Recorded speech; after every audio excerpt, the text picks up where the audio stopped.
बिस्मिल्लाहिर्रहमानिर्रहीम। Welcome to the class. आज हमारी फर्स्ट क्लास है सर्टिफाइड इन साइबर सिक्योरिटी की। और इसके अंदर सबसे पहले तो हम देखते हैं कि सर्टिफाइड इन साइबर सिक्योरिटी के अंदर आईसी स्क्वायर ने कौन कौन सी डोमेन्स शामिल किए हैं। सो टोटल इसके अंदर 5 डोमेन्स हैं। फर्स्ट डोमेन है हमारी सिक्योरिटी प्रिंसिपल्स की। उसके अंदर फिर मल्टीपल टॉपिक्स हैं जिनको हम बाद में डिस्कस करेंगे। सेकेंड डोमेन है हमारी business continuity, disaster recovery and incident response की। थर्ड डोमेन है एक्सेस कंट्रोल कॉन्सेप्ट्स पर। फोर्थ डोमेन है नेटवर्क सिक्योरिटी पर। और फिफ्थ डोमेन है सिक्योरिटी ऑपरेशंस की। जब आप अपने आईसी स्क्वायर के अकाउंट में लॉगिन करेंगे तो वहाँ पर सिलेबस डाउनलोड का ऑप्शन आ रहा होगा, तो वहाँ से आप इसका सिलेबस भी डाउनलोड कर सकते हैं। इस टाइप की पीडीएफ फाइल होगी, exam domain to course chapter mapping, right. ये आपको इससे काफ़ी इन्फॉर्मेशन मिल जाएगी। फॉर एग्जांपल अब यहाँ पर डोमेन 1 के अंदर देखिए कौन कौन से टॉपिक अवेलेबल है। तो सबसे पहले हमें समझना है सिक्योरिटी कॉन्सेप्ट्स, जिसके अंदर कॉन्फिडेंशियलिटी, इंटेग्रिटी और अवेलेबिलिटी के कॉन्सेप्ट्स आते हैं। ये सबसे इंपॉर्टेंट कॉन्सेप्ट है। इसके अंदर जो है ना, जब आप फर्स्ट इंट्रोडक्शन वाला चैप्टर कंप्लीट करेंगे तो वहाँ पर एंड पे एक प्री असेसमेंट टेस्ट होगा। वो टेस्ट जब आप कंडक्ट करेंगे तो वहाँ से आपको अंदाज़ा होगा कि क्वेश्चंस किस टाइप के इस सर्टिफिकेशन के अंदर आते हैं। सिनेरियो बेस्ड क्वेश्चन होते हैं सारे। मींस ये नहीं है कि आप रट्टा लगा लें और रट्टे की बेस पे आप ये एग्ज़ाम क्लियर नहीं कर सकते। आपको कॉन्सेप्ट आना चाहिए, आपको पता होना चाहिए कॉन्फिडेंशियलिटी क्या है, इंटेग्रिटी क्या है, अवेलेबिलिटी क्या है, ठीक है। आपको पता होना चाहिए ऑथेंटिकेशन क्या है, ऑथराइजेशन क्या है, कहाँ पर हम सिंगल फैक्टर ऑथेंटिकेशन यूज़ करेंगे, कहाँ पर मल्टी फैक्टर ऑथेंटिकेशन यूज़ करेंगे, कौन से सिनेरियो में किस टाइप की चीज़ यूज़ हो रही है। इस टाइप के क्वेश्चंस आते हैं। हम कुछ क्वेश्चंस को बीच में डिस्कस भी करेंगे, लेकिन अभी जो है हम इसके टॉपिक्स देख लेते हैं। डोमेन 1 के अंडर जो टॉपिक्स यहाँ पर अवेलेबल हैं और गिवन हैं, इसके आगे चैप्टर और मॉड्यूल्स भी गिवन है। मीन्स कि जब आप आईसी स्क्वायर की वेबसाइट पर अपना लर्निंग पोर्टल के अंदर लॉगिन करते हैं तो वहाँ पर आपने अगर ये ऑथेंटिकेशन के बारे में सीखना है, इसको रीड आउट करना है, तो आप चैप्टर 1 मॉड्यूल 1 को एक्सप्लोर करेंगे। उसके अंदर ये चीज़ आप फाइंड आउट कर सकेंगे, राइट। सो इसी तरह बाकी कॉन्सेप्ट्स की मैपिंग है कि कौन सा कॉन्सेप्ट आपको किस चैप्टर के किस मॉड्यूल में मिलेगा। रिस्क मैनेजमेंट प्रोसेस आपको चैप्टर 1 में मॉड्यूल 2 में मिलेगा। सो मॉड्यूल 2 जो है ये सारे का सारा रिस्क मैनेजमेंट के ऊपर है। फिर यहाँ पर मॉड्यूल 3 स्टार्ट होता है सिक्योरिटी कंट्रोल्स के ऊपर। फिर जो मॉड्यूल 4 है बेसिकली ये गवर्नेंस प्रोसेस के ऊपर है। मॉड्यूल 5 जो है ये IC square code of ethics है। और फिर लास्ट मॉड्यूल है हमारे पास इसकी रिवीजन के ऊपर, ठीक है। सो यहाँ पर रिवीजन क्योंकि मेंशन नहीं है तो समरी जिसको हम कहते हैं, सो वो लास्ट मॉड्यूल है मॉड्यूल 6, वो यहाँ पर मेंशन नहीं है, लेकिन आप अपने आईसी स्क्वायर के अकाउंट में लॉगिन होकर वहाँ पर देख सकते हैं। इसी तरह फिर सेकंड डोमेन है, उसके भी कॉन्सेप्ट्स और उसकी चैप्टर और मॉड्यूल मैपिंग है, राइट। सो यहाँ से आपको इस डॉक्यूमेंट से ये पता चल सकता है कि आपको किन किन चीज़ों के ऊपर, किन किन कॉन्सेप्ट्स के ऊपर आपकी ग्रिप होनी चाहिए। अब नेटवर्क सिक्योरिटी के अंदर मल्टीपल कॉन्सेप्ट्स हैं। फॉर एग्जांपल ये IP version 4 OSI layers, IP version 6 है, साइबर थ्रेट्स एंड अटैक्स है, डीडोस अटैक्स हैं, on path, side channel, needs, hits और IDS है, इंट्रोजन प्रिवेंशन सिस्टम्स हैं। सो मल्टीपल चीज़ें हैं, राइट। तो यहाँ से आप अगर आप उसको लॉगिन किए बगैर भी यहाँ से रिवीजन के तौर पे या ऑन द लास्ट डे आप अगर रिवीजन करना चाह रहे हैं तो आप अपने कॉन्सेप्ट्स को यहाँ से इंटरनेट के ऊपर सर्च करके हर कॉन्सेप्ट की डिटेल लर्न कर सकते हैं और इस तरह से तैयारी कर सकते हैं। और फिर सेपरेटली भी हर कॉन्सेप्ट को सर्च किया जा सकता है इंटरनेट के ऊपर। अगर आपको लर्निंग पोर्टल से कोई चीज़ समझ नहीं आ रही तो आप गूगल के ऊपर, यूट्यूब के ऊपर सर्च करके उस चीज़ को समझ सकते हैं, ठीक है। सो हम चलते हैं डोमेन 1 के ऊपर। अभी हम डोमेन 1 के कुछ कॉन्सेप्ट इस क्लास के अंदर रीड करेंगे। सो सबसे फर्स्ट और सबसे अहम जो कॉन्सेप्ट है डोमेन 1 सिक्योरिटी प्रिंसिपल्स का, वो है कॉन्फिडेंशियलिटी, इंटेग्रिटी और अवेलेबिलिटी। ये जो CIA ट्राइएड है ये इंतहाई इम्पोर्टेंट कॉन्सेप्ट है साइबर सिक्योरिटी के अंदर। इसके बगैर आपका गुजारा नहीं होने वाला, ठीक है। इसको समझना आपके लिए इंतहाई ज़रूरी है। यहीं से साइबर सिक्योरिटी स्टार्ट होती है। सो ये चीज़ें हैं क्या, कॉन्फिडेंशियलिटी, इंटेग्रिटी और अवेलेबिलिटी, इसको हम समझ लेते हैं। कॉन्फिडेंशियलिटी एक्चुअली मीन्स कि डाटा जो है वो आपका सिर्फ ऑथराइज्ड बंदे, यानी सिर्फ जो अलाउड पर्सनस हैं, सिर्फ उनको डाटा आपका एक्सेस होना चाहिए, सिर्फ वही लोग आपके डाटा को देख सकते हैं। कॉन्फिडेंशियलिटी का उर्दू में वैसे मतलब होता है खुफिया, ठीक है, मीन्स कि किसी चीज़ को हाइड कर देना, किसी चीज़ को अनऑथराइज्ड चीज़ों से हाइड कर देना, ठीक है, तो उसे हम कॉन्फिडेंशियल कहेंगे, राइट। जैसे कॉन्फिडेंशियल डॉक्यूमेंट्स होते हैं, या हम कह देंगे खुफिया डॉक्यूमेंट्स होते हैं, जो आम बंदा नहीं देख सकता, हर बंदा नहीं देख सकता, जो लोग ऑथराइज्ड होंगे सिर्फ वही देख सकेंगे। सो कॉन्फिडेंशियलिटी ऑफ डाटा का मतलब है कि आपका डाटा सिर्फ जो बंदा ऑथराइज्ड है वही देख सके। फॉर एग्जांपल आपके जो पासवर्ड्स हैं वो कॉन्फिडेंशियल हैं, वो आप सिर्फ आपको ही पता होंगे, वो आपके लिए कॉन्फिडेंशियल चीज़ है। आप नहीं चाहते कि आपके पासवर्ड, फेसबुक अकाउंट का पासवर्ड, जीमेल का, गूगल का, या मल्टीपल वेबसाइट्स के अकाउंट्स के पासवर्ड्स किसी दूसरे को पता करें या पता चले, राइट। सो ये कॉन्फिडेंशियलिटी है। इसी तरह आपके एटीएम का जो पिन है वो एक कॉन्फिडेंशियल चीज़ है, आप उसे किसी के साथ शेयर नहीं करते, और वो कॉन्फिडेंशियलिटी उसकी मेंटेन कैसे रहेगी, एक तो आपके एंड पे मेंटेन रहेगी, आप उसे सेव रखेंगे, आप उसे किसी को लीक नहीं करेंगे। सेकेंडली जो बैंक है, जहाँ पर बैंक ने अपने सिस्टम के अंदर आपका पिन कहीं पर सेव किया हुआ है, सो उसकी कॉन्फिडेंशियलिटी अहम है। अगर वहाँ सिस्टम की ही कॉन्फिडेंशियलिटी कंप्रोमाइज़ हो जाए, वो ही हैक कर लिया जाए, सो आप बेशक लाख छुपाते फिरें दुनिया से, आपका एटीएम पिन तो गया। समझ रहे हैं? सो आईटी इन्वायरमेंट के अंदर इस तरह से हम कॉन्फिडेंशियलिटी का ख्याल रखते हैं, ठीक है, कि जो कॉन्फिडेंशियल इन्फॉर्मेशन है वो सिर्फ उसी पर्सन को व्यू होनी चाहिए, उसी पर्सन को एक्सेस होनी चाहिए जिसकी वो है, जिससे रिलेटेड है, right. This is called confidentiality. इसके ऊपर मल्टीपल सिनेरियो बेस्ड क्वेश्चंस आते हैं। फॉर एग्जांपल आपको एक सिनेरियो दिया जा सकता है कि सपोज करें इंक्रिप्शन जो है, इंक्रिप्शन का कॉन्सेप्ट इनमें से किस चीज़ को प्रोटेक्ट करता है, इनमें से किस चीज़ को जो है ना वो अप्लाई होता है। क्या इंक्रिप्शन कॉन्फिडेंशियलिटी प्रोवाइड करती है, क्या इंक्रिप्शन इंटेग्रिटी प्रोवाइड करती है, या अवेलेबिलिटी प्रोवाइड करती है। तो सिंपल सा आंसर आप देंगे कि इंक्रिप्शन मीन्स कॉन्फिडेंशियलिटी, ठीक है। इंक्रिप्शन जो है वो कॉन्फिडेंशियलिटी प्रोवाइड करती है, क्योंकि वो डाटा को अनऑथराइज लोगों से हाइड कर देती है, राइट। अनऑथराइज लोग उस डाटा को डीक्रिप्ट नहीं कर सकते, ठीक है। जो ऑथराइज्ड पर्सन होगा, जो ऑथराइज्ड डिवाइस होगी, वही उस डाटा को डीक्रिप्ट कर सकेगी। जब हम एसएसएल का कॉन्सेप्ट पढ़ते हैं, फॉर एग्जांपल ये वेबसाइट है ना, यहाँ पर एक लॉक नजर आ रहा है, ठीक है। इट मीन्स कि this website has an HTTPS connection, secure connection है, SSL कनेक्शन है, ठीक है। इट मीन्स कि मेरे वेब ब्राउज़र और इसके सर्वर के दरमियान एक सिक्योर कनेक्शन, एक SSL लेयर की मदद से इसके जो डाटा है उसको इनक्रिप्ट किया गया है। उसको इनक्रिप्ट क्यों किया गया है?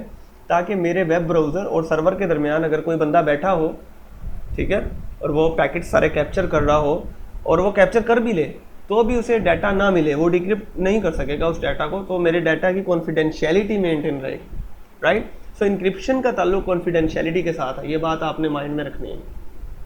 सेकंड होता है इंटेग्रिटी। इंटेग्रिटी कहते हैं हम डाटा की accuracy, correctness of data. It means कि अगर मैंने यहाँ से फाइल कोई भेजी है, सेंड की है हमज़ा के जीमेल अकाउंट के ऊपर, वो फाइल है जी abc.pdf, राइट, और उसके अंदर लिखा हुआ था कायद-ए-आज़म का मजमून, ठीक है। अब जब वो हमज़ा के पास पहुंची, हमज़ा ने abc.pdf को ओपन किया, तो वो बन गया जी अल्लामा इकबाल का मजमून। सो इट मीन्स कि उसकी इंटेग्रिटी जो है वो मेंटेन नहीं रही, राइट। डाटा जो है वो चेंज हो गया, मॉडिफाई हो गया, हालांकि उसे नहीं होना चाहिए था, ठीक है। सो इंटेग्रिटी ये चीज़ है कि सिर्फ जो ऑथराइज्ड पर्सन जो डाटा को मॉडिफाई करने की, जिनके पास परमिशन हो, सिर्फ वही उसको मॉडिफाई कर सके, that is called the integrity. Availability क्या है? अवेलेबिलिटी ये चीज़ है कि डाटा ऑथराइज्ड बंदे को उस टाइम अवेलेबल होना चाहिए जिस टाइम उसको ज़रूरत है। अब ये चीज़ भी बड़ी अहम और समझने वाली है। अवेलेबिलिटी का मतलब ये नहीं है कि 24 आवर्स डाटा अवेलेबल रहे। अवेलेबिलिटी का मतलब है कि जिस वक्त डाटा की ज़रूरत है एक ऑथराइज्ड पर्सन को, उस वक्त उसे अवेलेबल होना चाहिए, ठीक है। फॉर एग्जांपल यहाँ पर हम एक एग्जांपल ले लेते हैं, एक सिनेरियो ले लेते हैं बैंक सिस्टम का। एक बैंक जो है वो 9 बजे ओपन होता है और शाम को 5 बजे क्लोज हो जाता है। अब 5 बजे उसका जो कैशियर, ये जितने भी पर्सनस इन्वॉल्व हैं, वो सिस्टम क्लोज हो जाता है। अब 5 बजे के बाद वो सिस्टम के अंदर किसी पर्सन के अमाउंट ऐड नहीं कर सकते, राइट। अगर 5 बजे के बाद भी उन्हें वो सिस्टम एक्सेसिबल रहे तो मल्टीपल प्रॉब्लम्स अराइज हो सकते हैं, ठीक है, या कोई बंदा उसका गलत यूज़ कर सकता है, राइट। सो अवेलेबल रहना चाहिए सिस्टम को उस वक्त जब उसकी ज़रूरत है एक ऑथराइज्ड पर्सन को। This is called availability, right. So ये तीन चीज़ें सबसे अहम होती हैं किसी भी आईटी सिस्टम के अंदर। जब हम साइबर सिक्योरिटी की बात करते हैं तो हमें इन तीनों चीज़ों को मेंटेन करना होता है अपने सिस्टम के। अब आगे चलते हैं, एक छोटा सा सेंटेंस है, ये आपको माइंड में रखना है, ये आपको कॉन्फिडेंशियलिटी, इंटेग्रिटी और अवेलेबिलिटी में डिफरेंस को याद रखने में हेल्प करेगा। ये सेंटेंस क्या है? Right data should be available to the right person at the right time. ठीक है, राइट डाटा मीन्स इंटेग्रिटी। ठीक है, कि data should be in the right form, data correct होना चाहिए, एक्यूरेट होना चाहिए, ये ना हो कोई अनऑथराइज्ड बंदा उसे मॉडिफाई कर दे। So right data should be right. ठीक है, and right data should be available to the right person. ठीक है, सो राइट पर्सन के लिए होना चाहिए। राइट पर्सन का मतलब है कॉन्फिडेंशियलिटी, कि सही बंदा जो उस डाटा को एक्सेस करने के लिए ऑथराइज होगा सिर्फ वही उसे एक्सेस कर सके। This is called confidentiality. And eight the right time. ठीक है, जब जिस टाइम पर उसके लिए एक्सेसिबल होना चाहिए उस टाइम उसके लिए एक्सेसिबल हो, दिस इज कॉल्ड अवेलेबिलिटी।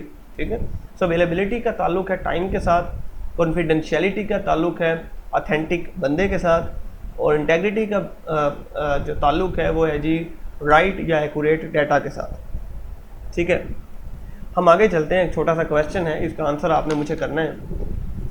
इसी तरह के क्वेश्चंस आपके पास एग्जाम में आएंगे। एक सिनेरियो है हमारे पास, mister X laptop is affected by a ransomware which encrypted all the files and showing a message to deposit money in order to decrypt files. Which one is compromised in this case? तो compromised के spelling मैंने शायद थोड़े से wrong लिख दिए। सो mister x जो है वो कोई बंदा है जिसका लैपटॉप एक रैंसमवेयर ने अफेक्ट कर दिया। रैंसमवेयर एक ऐसा सॉफ्टवेयर होता है, एक ऐसा वायरस होता है कि अगर वो आपके लैपटॉप में आ जाए तो इसका काम ये होता है कि ये फाइलों को फ़ौरन से इनक्रिप्ट कर देता है। तो सारी की सारी फाइलें अजीबोगरीब सी एक्सटेंशन बन जाएगी, इनक्रिप्ट हो जाएंगी। सो अब आप अपने डाटा को एक्सेस नहीं कर सकते, अब आप अपने डाटा को देख नहीं सकते। कोई माइक्रोसॉफ्ट वर्ड की फ़ाइल है, कोई PDF फाइल है, आप उसे ओपन नहीं कर पाएंगे। कोई इमेज है उसको आप ओपन नहीं कर पाएंगे। ठीक है, डाटा आपके लैपटॉप में पड़ा होगा बट आप उसे व्यू करने के, मॉडिफाई करने के, एडिट करने के काबिल नहीं होंगे। ठीक है, सो अब आप मुझे बताएं कि which thing is compromise in this case. किस चीज़ को नुकसान पहुंचा है? इंटेग्रिटी को नुकसान पहुंचा है, कॉन्फिडेंशियलिटी को, या अवेलेबिलिटी को? क्या चीज़ कंप्रोमाइज़ हुई है? Quickly you have 10 seconds to think. 10 seconds हैं आपके पास सोचने के लिए।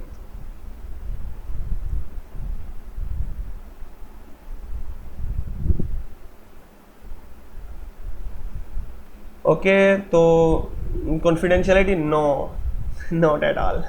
कॉन्फिडेंशियलिटी का मतलब है कि डाटा आपका जो है वो लीक हो चुका है, फिर हम कहेंगे कि कॉन्फिडेंशियलिटी कंप्रोमाइज़ हुई है। इंटेग्रिटी तब कंप्रोमाइज़ होती है जब आपका डाटा अपनी असल फॉर्म की बजाय उसमें मतलब डिफरेंट मुख्तलिफ़ किस्म की एडिशंस हो गई। जैसे मैंने रिसेंटली एग्जांपल दी थी कि PDF हमने भेजी और उसमें हमने लिखा था, ऐसे लिखा था कायद-ए-आज़म का मज़मून और जाके बन गया अल्लामा इकबाल का मज़मून। ठीक है, सो इट मीन्स कि इंटेग्रिटी हमारी कंप्रोमाइज़ हो गई है। इस केस में ये दोनों चीज़ें कंप्रोमाइज़ नहीं हो रही। इस केस में कौन सी चीज़ कंप्रोमाइज़ हो रही है? अवेलेबिलिटी। हाउ? फाइल्स आपकी पड़ी हैं आपके कंप्यूटर में, वो लीक भी कहीं नहीं हुई, आपके कंप्यूटर में ही है। ठीक है, उस रैंसमवेयर ने उसे कहीं लीक नहीं किया, कहीं इंटरनेट के ऊपर नहीं उसे लीक किया, राइट। इंटेग्रिटी भी उसकी वहीं पे है। ठीक है, वो फाइलें अपनी एक्चुअल पोजीशन में ही हैं, उनका डाटा भी वहीं पे है। हुआ क्या है, सिर्फ वो अनअवेलेबल हो गई हैं, आप उन्हें एक्सेस नहीं कर पा रहे।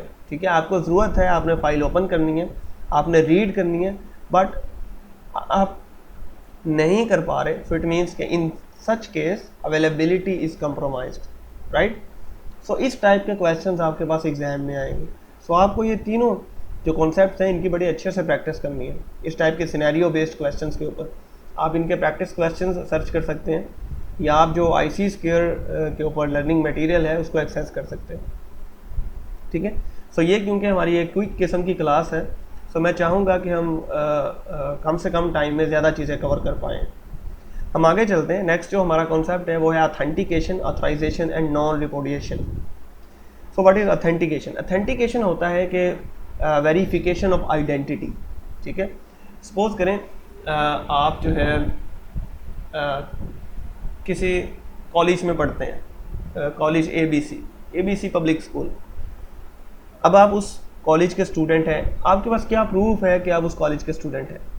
आप अगर उस कॉलेज गए हैं और आपने ये प्रूफ देना है कि मैं इस कॉलेज का स्टूडेंट हूँ, हाउ कैन यू प्रूव? तो इस केस में आपको एक आइडेंटिटी चाहिए, राइट?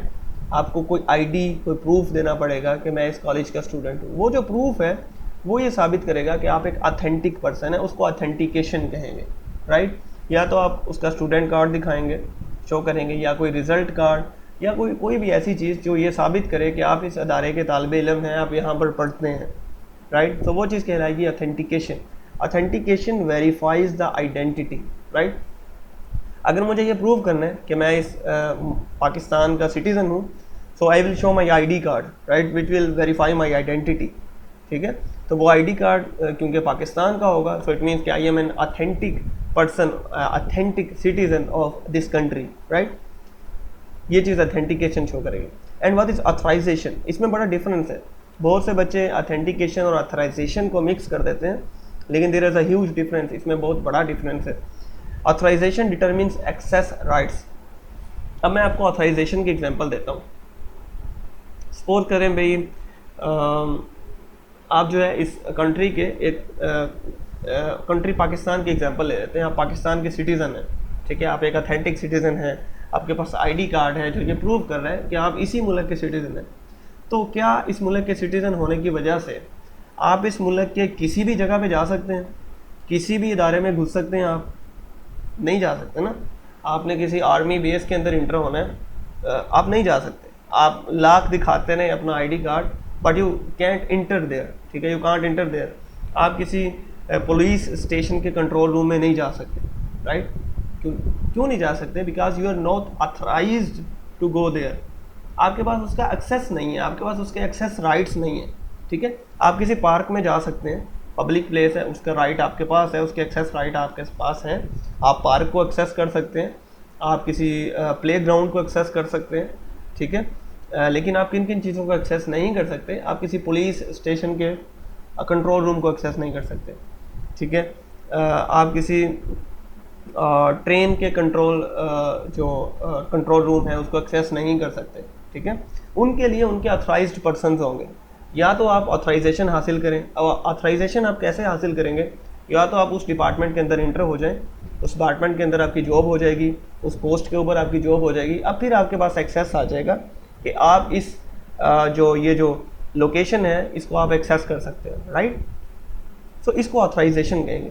अब यहाँ पर एक एग्जांपल है, आप बैंक के एक ऑथेंटिक मेंबर हैं, कस्टमर हैं, ऑथेंटिकेशन है कि आपके पास ATM कार्ड बना हुआ है, आपका बैंक अकाउंट बना हुआ है, लेकिन बैंक जो है अक्सर अपने कार्ड्स के ऊपर, डेबिट कार्ड्स के ऊपर, ATM कार्ड्स के ऊपर एक लिमिट इम्पोज कर देते हैं। फॉर एग्जांपल, अगर आपके कार्ड के ऊपर 25,000 लिमिट है कि एक दिन में आप 25,000 रुपीज़ विड्रा करवा सकते हैं ATM से, तो आप 25 से ज़्यादा नहीं विड्रा करवा सकते। क्यों नहीं करवा सकते? क्योंकि आपके पास ऑथराइजेशन नहीं है इससे ज़्यादा विड्रा करवाने की। अथेंटिक आप हैं, आप बाकी बैंक के कस्टमर हैं, सारा बैंक मानता है कि आप हमारे कस्टमर हैं, लेकिन ऑथराइजेशन आपके पास कितनी है? राइट आपके पास क्या है? सिर्फ 25K विड्रा करवाने का एक दिन के अंदर, उससे ज़्यादा की ऑथराइजेशन आपके पास नहीं है, ठीक है? आप ये नहीं कर सकते कि एक दिन में आप जो है वो 2 लाख रुपए विड्रा करवाने, नहीं कर सकते, right? So this is called authorisation. This is a difference between authentication and authorisation. अब इसके ऊपर भी सिनेरियो बेस्ड क्वेश्चंस आ सकते हैं, आपसे पूछा जा सकता है, कोई सिनेरियो दिया जा सकता है और पूछा जा सकता है कि ये किसकी एग्जांपल है, ऑथेंटिकेशन की या ऑथराइजेशन की। फॉर एग्जांपल, सपोज करें एक पर्सन है, वो लैपटॉप के ऊपर अपने क्रीडेंशियल्स को यूज़ करते हुए लॉगिन कर लेते हैं। अब लॉगिन करने के बाद वेरीफाई हो गया कि वो बंदा जो है एक ऑर्गेनाइजेशन के अंदर काम करता है, उसके पास लॉगिन मौजूद है उस ऑर्गेनाइजेशन का, उसने लैपटॉप को या ऑर्गेनाइजेशन के अकाउंट को लॉगिन कर लिया, ठीक है? लेकिन अब वो फाइल्स को रीड तो कर सकता है, राइट नहीं कर सकता, फाइल्स में एडिटिंग नहीं कर सकता, सही है? सो जो पहली जो चीज़ थी, जो वो लॉगिन हुआ है अपने अकाउंट के अंदर, वो ऑथेंटिकेशन थी। वो ऑथेंटिकेटेड बंदा है, वो लॉगिन हो चुका है, लेकिन उसके पास एडिट की ऑथराइजेशन नहीं है। ऑथराइजेशन उसके पास किस चीज़ की है? सिर्फ फाइलों को रीड करने की, ठीक है? हम अपने फेसबुक अकाउंट में लॉगिन करते हैं, फेसबुक एक वेबसाइट है, मल्टीपल लोगों के इस पर अकाउंट है। जब आप इसमें लॉगिन करते हैं तो इट मीन्स आप एक ऑथेंटिक पर्सन हैं, आप एक फेसबुक के यूज़र हैं, ठीक है? अब ऑथराइजेशन राइट्स आपके पास क्या क्या हैं? आप अपनी प्रोफाइल के ऊपर पड़ी किसी भी पोस्ट को एडिट कर सकते हैं, डिलीट कर सकते हैं, न्यू पोस्ट कर सकते हैं, ठीक है? किसी फ्रेंड के साथ चैट कर सकते हैं, कौन से एक्सेस राइट्स आपके पास नहीं हैं। आप किसी की प्रोफाइल को एडिट नहीं कर सकते, किसी की प्रोफाइल को डिलीट नहीं कर सकते, किसी की प्रोफाइल के ऊपर जाके पोस्ट नहीं कर सकते, क्योंकि आपके पास एक्सेस राइट्स नहीं है, क्योंकि आप ऑथराइज्ड नहीं है, right. So this is a difference between authentication and authorisation. मेरा ख्याल है मैं काफ़ी ज़्यादा बोल चुका हूँ इसके ऊपर। सो अभी भी अगर आपको ये चीज़ क्लियर नहीं है तो मैं रिकमेंड करूँगा कि आप इस वीडियो को दोबारा से एक दफ़ा देखें। फिर भी क्लियर ना हो तो इंटरनेट के ऊपर आप सर्च करें, और इंटरनेट के ऊपर आप ये नहीं सर्च करना आपने definition of authentication, definition of authorization, no, definition आपको पता चल गई है। आप सर्च करेंगे केस स्टडीज़ या scenarios, right. You should search के case studies of authentication scenarios, ठीक है, या आप लिखेंगे scenario based questions of authentication या ऑथराइजेशन, राइट, ताकि सिनेरियो बेस्ड क्वेश्चंस आपके सामने आएँ और आपको थोड़ा अंदाज़ा हो कि किस टाइप के क्वेश्चन सिनेरियो बेस्ड हो सकते हैं, वहाँ से आपकी प्रैक्टिस होगी, राइट। तो हम आगे चलते हैं। आगे हमारे पास ऑथेंटिकेशन के ऊपर वापस आते हैं। ऑथेंटिकेशन के दो तरीके होते हैं, एक होता है सिंगल फैक्टर ऑथेंटिकेशन और एक होता है मल्टी फैक्टर ऑथेंटिकेशन। लेकिन उसकी डिटेल में जाने से पहले हम ये समझते हैं कि ऑथेंटिकेशन के तरीके कौन कौन से होते हैं। ऑथेंटिकेशन के बेसिकली 3 तरीके होते हैं। तो 3 तरीके हैं हमारे पास ऑथेंटिकेट करने के, ठीक है। सपोज करें अगर मैं जो हूँ, मैंने एक सिस्टम सेटअप किया है एक बैंक का। सो वो बैंक का जो सिस्टम है वो किस बेस पे लोगों को ऑथेंटिकेट कर सकता है। तो 3 तरीके हैं। पहला मेथड है समथिंग यू नो, मीन्स के बेस्ड ऑन अ पासवर्ड या बेस्ड ऑन अ पिन कोई बंदा ऑथेंटिकेट हो सकता है। अगर फेसबुक का जो ऑथेंटिकेशन का तरीका है वो यही है, समथिंग यू नो, ठीक है, क्योंकि आप पासवर्ड की बेस पे ऑथेंटिकेट होते हैं ना, आप अपना ईमेल और पासवर्ड उसमें एंटर करते हैं और आप ऑथेंटिकेट हो जाते हैं, आप लॉगिन हो जाते हैं। सेकंड तरीका हमारे पास क्या होता है, समथिंग यू हैव, कि आपके पास कोई चीज़ है, ठीक है, आपके पास कोई एक्सेस कार्ड है, कोई स्वाइप कार्ड है, उसकी बेस पे आप अपनी ऑथेंटिकेशन शो कर सकते हैं, ठीक है। आपके पास अगर एक्सेस कार्ड है और आपने किसी लॉक्ड डोर के अंदर इंटर होना है और आप मतलब ऑथेंटिकेटेड पर्सन है, तो आप स्वाइप करेंगे और डोर ओपन हो जाएगा, ठीक है। सो इट मीन्स कि कौन सा आपने मेथड यूज़ किया, समथिंग यू हैव। थर्ड जो मेथड होता है वो है समथिंग यू आर। इसमें बायोमेट्रिक्स आ जाते हैं। समथिंग यू आर मीन्स कि आप क्या हैं, ठीक है, आप अपने खुद क्या है उस बेस पे आप अपनी ऑथेंटिकेशन दे रहे होते हैं। बायोमेट्रिक की बेस पे जो चीज़ें यूनिक होती हैं हर पर्सन की, बायोमेट्रिक की बेस पे आइरस या रेटिना स्कैन जो आई का होता है उसकी बेस पे, फिंगरप्रिंट की बेस पे या फेस रिकॉग्निशन की बेस पे जो ऑथेंटिकेशन होती है उसको हम वो आएगी इस कैटेगरी में समथिंग यू आर, राइट। सो 3 ये ऑथेंटिकेशन के मेथड्स हैं, ठीक है। अब मैं एक सिनेरियो आपके सामने रखता हूँ। सपोज करें आपका बैंक है ABC बैंक लिमिटेड के अंदर आपका अकाउंट है। अब आपने जो है अपने इंफॉर्मेशन चाहिए आपको कि आपके बैंक अकाउंट के अंदर इस वक्त कितना बैलेंस अवेलेबल है। सो आपने हेल्पलाइन के ऊपर कॉल की। अब हेल्पलाइन के ऊपर जो बंदा है उसने ऑथेंटिकेट करना है आपको, क्या आप ही वो बंदे हैं जिसका अकाउंट है बैंक के अंदर, क्या आप ही अपने अकाउंट की इंफॉर्मेशन लेना चाह रहे हैं या कोई और है, ठीक है। सो ऑथेंटिकेट करने के लिए वो आपसे कुछ क्वेश्चंस पूछता है, आपका नाम क्या है, आपका CNIC नंबर क्या है, आपके बैंक अकाउंट के लास्ट 4 डिजिट्स क्या है, आपके ATM कार्ड के 4 डिजिट्स क्या हैं, ATM कार्ड की एक्सपायरी क्या है, so type of these things, ठीक है। ये चीज़ें वो आपसे पूछेगा, उसके बाद आपको ऑथेंटिकेट करेगा। अब ये जो उसने मेथड यूज़ किया है ऑथेंटिकेट करने का आपको, ये इनमें से किस कैटेगरी में आएगा, ठीक है, क्विकली, समथिंग यू नो में आएगा, समथिंग यू हैव में आएगा या something you are. Exactly right, ये समथिंग यू नो में आएगा, ठीक है, क्योंकि वो आप कुछ जानते हैं उसकी बेस पे आपको ऑथेंटिकेट किया जा रहा है, ठीक है। कोई इन्फॉर्मेशन, कोई पासवर्ड, कोई पिन आपसे पूछी जा रही है, उसकी बेस पे आप ऑथेंटिकेट हो रहे हैं, ठीक है। समथिंग यू हैव में क्यों नहीं आएगा, क्योंकि आप कोई कार्ड उसे शो नहीं कर रहे। समथिंग यू आर में क्यों नहीं आएगा, क्योंकि आप अपना कहीं पे फिंगरप्रिंट नहीं लगा रहे, आप कहीं पे अपना फेस रिकॉग्निशन नहीं करवा रहे, ठीक है। सो किस बेस पे ऑथेंटिकेशन हो रही है इस केस में, something you no, this category, ठीक है, इस कैटेगरी में आएगा ये चीज़। अब हम आते हैं single factor versus multi factor authentication में। जो सिंगल फैक्टर ऑथेंटिकेशन होती है उसमें यह होता है कि एक ही चीज़ की बेस पे आपको ऑथेंटिकेट किया जाता है। जैसे अभी जो मैंने सिनेरियो आपके सामने रखा उसमें समथिंग यू नो मीन्स के कुछ इन्फॉर्मेशन की बेस पे आपको ऑथेंटिकेट किया गया। ये जो सिनेरियो है ये सिंगल फैक्टर ऑथेंटिकेशन कहलाएगा। जब हम जीमेल अकाउंट में लॉगिन करते हैं, फेसबुक के अंदर लॉगिन करते हैं, हम अपना यूज़र आईडी और पासवर्ड देते हैं। सो this is something you no, ठीक है, आपको पासवर्ड पता है, आपको अपना ईमेल पता है, तो ये सिंगल फैक्टर ऑथेंटिकेशन कहलाएगा। मल्टी फैक्टर ऑथेंटिकेशन क्या है कि इनमें से किसी दो चीज़ों को मिला के ऑथेंटिकेशन की जाए। फॉर एग्ज़ाम्पल, आपने जो है ईमेल के ऊपर पासवर्ड इंटर किया, लेकिन आप लॉगिन नहीं हुए। पासवर्ड आपने इंटर कर दिया, उसके बाद आपके मोबाइल फ़ोन के ऊपर एक कोड आएगा, ठीक है। अब जब तक आप वो कोड इंटर नहीं करेंगे तब तक आप लॉगिन नहीं हो सकते। This is called multi factor authentication. कैसे? जो पहले आपने पासवर्ड लगाया वो था समथिंग यू नो कैटेगरी का, जो आपके पास कोड आया है वो आया है आपके मोबाइल के ऊपर, ठीक है। सो वो आ रहा है समथिंग यू हैव के अंदर, कि आपके पास मोबाइल का होना ज़रूरी है। अगर मोबाइल नहीं होगा तो आपको ऑथेंटिकेट नहीं किया जाएगा। सो इन दोनों का होना ज़रूरी है। तो मल्टी फैक्टर ऑथेंटिकेशन कोई भी दो चीज़ों को मिला के हम जो है ना वो इम्प्लीमेंट कर सकते हैं। समथिंग यू नो और समथिंग यू आर को मिला के भी मल्टी फैक्टर ऑथेंटिकेशन जो है वो इम्प्लीमेंट की जा सकती है।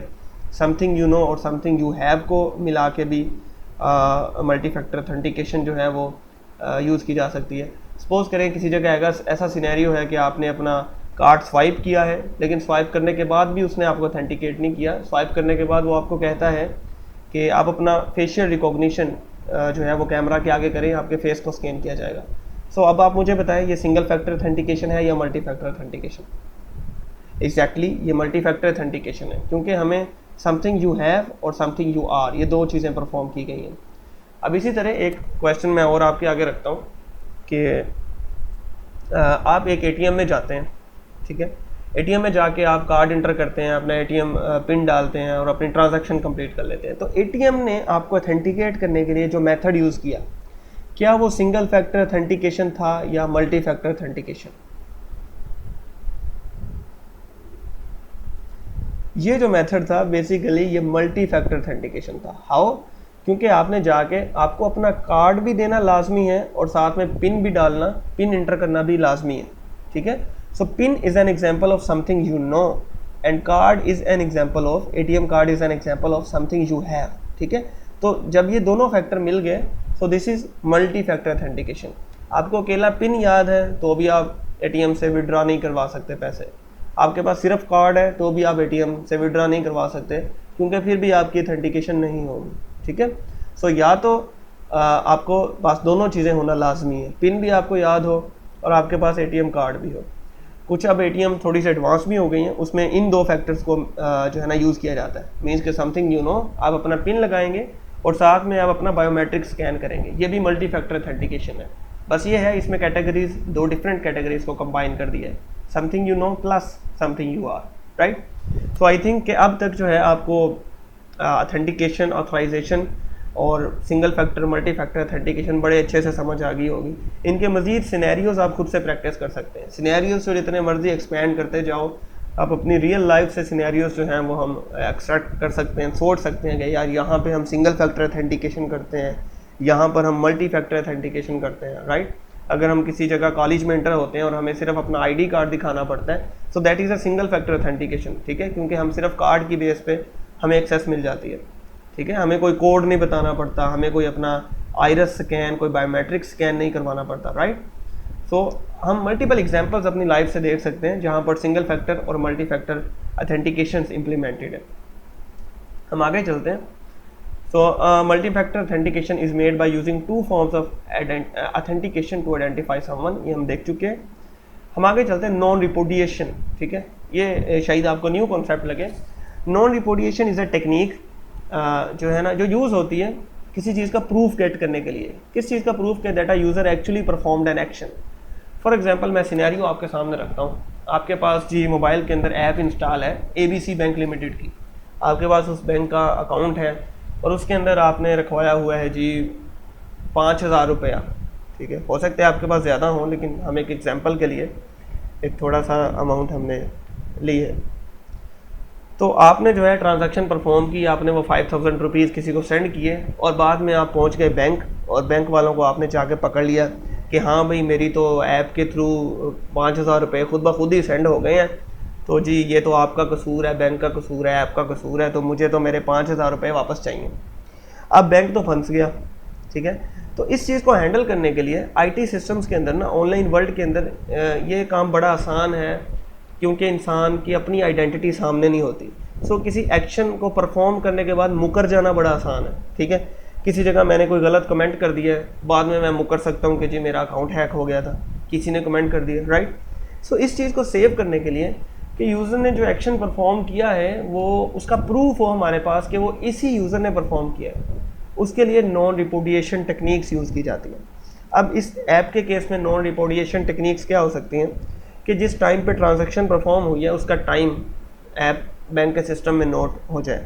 फिर सेकंडली, जिस डिवाइस से ट्रांजैक्शन परफॉर्म हुई है वो डिवाइस सैमसंग गलेक्सी नोट 3 जो भी था उसका मॉडल वो सेव हुआ हो उसके बाद, फिर उस डिवाइस का IMEI नंबर सेव हुआ हो, फिर उस डिवाइस के अंदर जो सिम चल रही है वो सेव हुआ हो, और मोर प्रिसाइजली उस डिवाइस की लोकेशन भी बैंक के सिस्टम में सेव हो। सो जब ये सारी इन्फॉर्मेशन आपस में मिलेगी तो यूज़र अब उसको डिनाई नहीं कर सकता, यूज़र अब उससे मुकर नहीं सकता कि ये काम मैंने नहीं किया, क्योंकि बैंक के पास सारी इन्फॉर्मेशन है। इस टाइम पे ट्रांजैक्शन परफॉर्म हुई, इस डिवाइस से परफॉर्म हुई, इस डिवाइस के अंदर ये सिम चल रही थी, ये सिम आपके नाम पे रजिस्टर्ड है, इस मोबाइल का IMEI ये है, ये मोबाइल भी आपने ही परचेज़ किया था, ठीक है।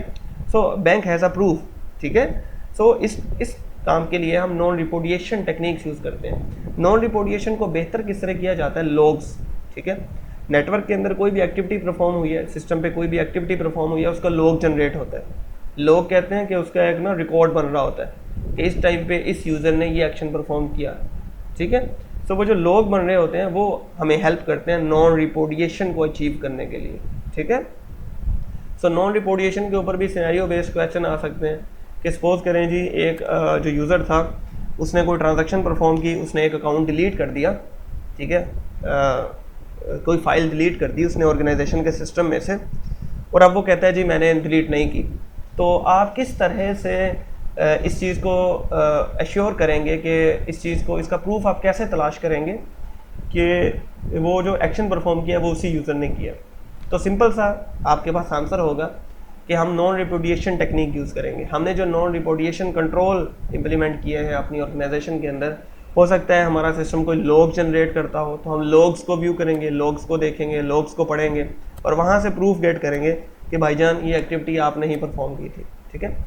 सपोज करें आप किसी जगह जाते हैं, आपका चेक है, आप बैंक का चेक, उसके ऊपर चेक से अगर आपने पैसे विड्रॉ करवाने हैं तो चेक के ऊपर अमाउंट लिखेंगे और चेक के ऊपर आप साइन करेंगे। सो वो जो सिग्नेचर हैं आपके वो नॉन रिपोर्टिएशन कहलाएंगे, राइट, क्योंकि वो सिग्नेचर प्रूफ है कि ये चेक आपने ही साइन किया और आप ही विड्रॉ करवा रहे हैं। समझ रहे हैं बात? तो this is non रिपोर्टिएशन।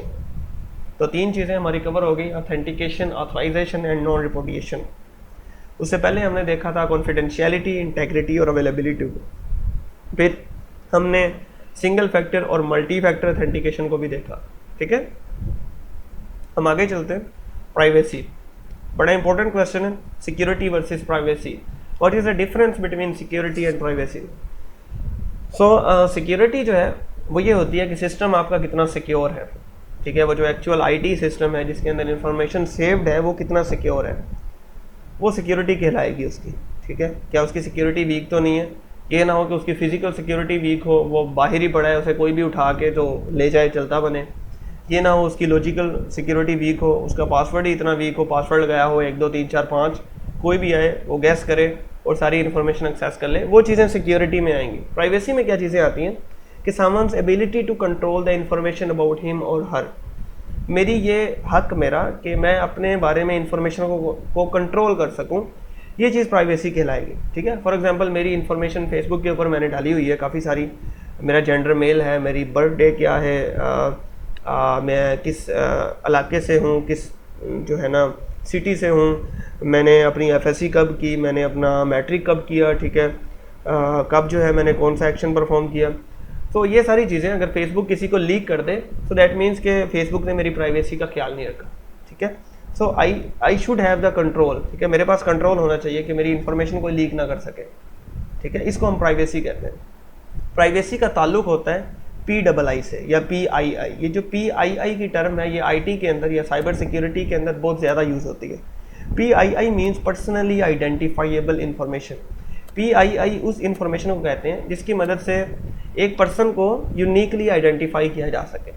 For example मेरा शनाख्ती कार्ड नंबर PII के अंदर आएगा, मेरा फ़ोन नंबर PII कहलाएगा, मेरा नाम, मेरे फादर का नाम PII कहलाएगा, मेरी बर्थ डेट। अच्छा, कुछ इन्फॉर्मेशन ऐसी है जो सिंगल इन्फॉर्मेशन उस PII के अंदर नहीं आती, लेकिन उसको जब किसी के साथ मिला दिया जाए तो वो PII बन जाती है।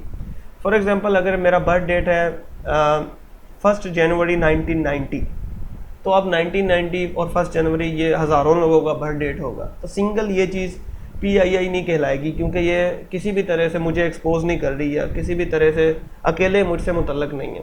लेकिन अगर बर्थ डेट के साथ मेरा शनाख्ती कार्ड नंबर भी है, सो दैट इज़ अब मुझे फ़िक्र करना बनता है, ठीक है, कि अब तो दोनों चीज़ें मिल गई हैं, तो अब तो वो मैं ही हूँगा ना, इसका बर्थ डेट वो होगा और शनाख्ती कार्ड वो होगा।